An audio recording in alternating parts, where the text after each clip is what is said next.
vous présente le premier livre de mon top 5 estival et c'est Potato on a Bike d'Élise Gravel.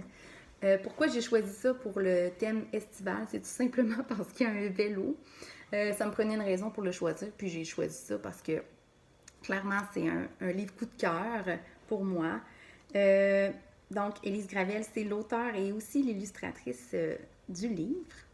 C'est un livre qui s'adresse principalement aux tout petits, donc 1 an à 3 ans. Mais j'ai 33 ans et je l'aime d'amour, donc il n'y a pas d'âge. Surtout pour un livre en anglais. Donc, il n'y a pas d'âge pour apprendre des nouveaux mots. Et la lecture, c'est un excellent moyen aussi d'acquérir du vocabulaire. Donc, je vous le présente brièvement à l'intérieur. Donc, ce sont des phrases très, très courtes. C'est super pour les jeunes lecteurs. Avec des images présentées très simplement. Elles sont très chouettes, les images. Et elles sont toujours associées au texte. Donc, ça vient vraiment faciliter la compréhension du lecteur, mais aussi ça favorise l'acquisition du nouveau vocabulaire.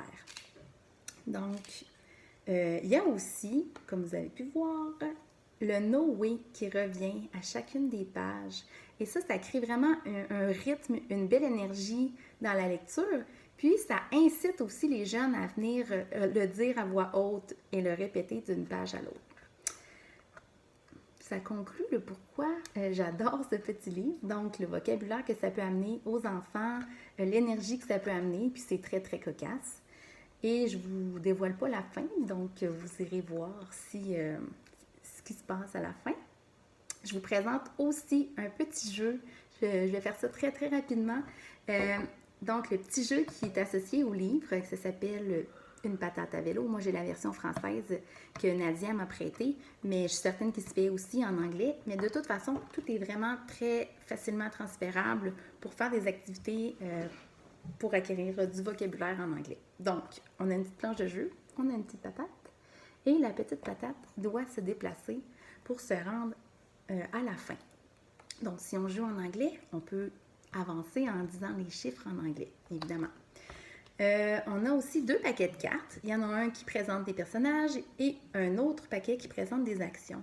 Et là, on doit se questionner entre joueurs. Est-ce que c'est possible qu'un oiseau joue au hockey? Okay? Donc là aussi, on peut venir traduire les mots qu'on connaît ou en apprendre de nouveaux. Puis, en groupe, on doit se dire si oui ou non c'est possible. Si c'est possible qu'on se met d'accord, on avance la patate. Sinon, ben c'est no way, puis on passe à un autre appel. Donc, vous aurez compris que c'est un livre qui parle et un jeu qui parle des choses qui sont invraisemblables, des choses qui sont impossibles. Et c'est ce qui fait rire le plus les enfants. Donc, sur ça, je vous laisse sur d'autres petites capsules vidéo que j'ai fait avec mon plus grand, mon beau Léo, pour vous montrer des exemples de jeux qu'on peut faire pour acquérir du vocabulaire en anglais et pratiquer l'anglais cet été. Bye bye! A potato on a bike. Have you ever seen a carrot taking a bath? No way. Turn the page.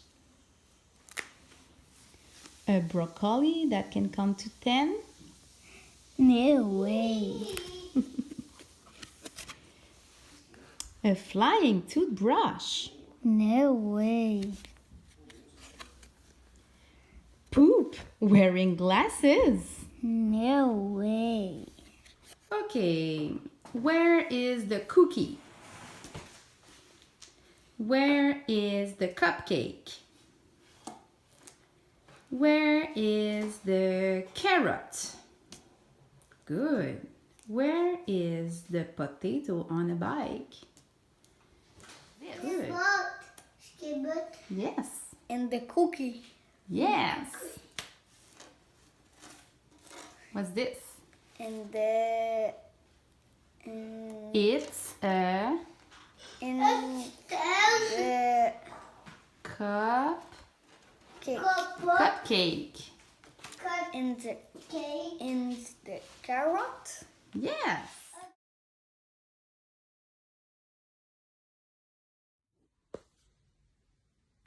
Bonjour!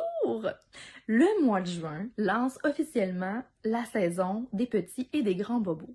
C'est la raison pour laquelle le premier coup de cœur que je vous présente aujourd'hui, c'est l'album Bob le Bobo, publié aux éditions La Courte Échelle, écrit par Mélina Schönborn et illustré magnifiquement par Sandra Dumais. Un livre d'ailleurs qui a remporté le prix des libraires 2021, là, c'est tout frais, pour la catégorie 0-5 ans. Moi, par contre, je le recommanderais aussi pour les enfants jusqu'à 7 ans. Mon grand de 8 l'a lu avec sa petite sœur, puis approuvé par Noah. Donc, pourquoi je l'ai sélectionné? Eh bien, c'est parce que je trouve que c'est une histoire rigolote qui va venir dédramatiser les grands moments tristes des tout-petits quand ils se font des bobos de toutes sortes au cours de l'été.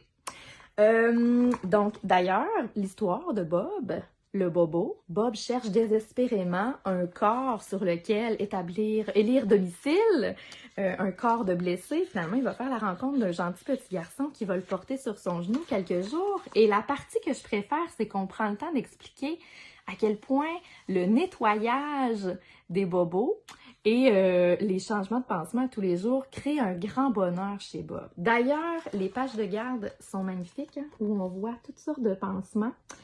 Chez moi, on s'amuse toujours à choisir lequel on porterait aujourd'hui si on avait Bob le Bobo sur le genou. Ça annonce vraiment la couleur de l'album. Mais ce qui en fait mon coup de cœur, c'est la chute. Parce que la conclusion de l'histoire est sans texte. Donc, on demande à l'enfant de réfléchir un peu pour pouvoir prédire comment se termine l'histoire. Elle est aussi très rigolote.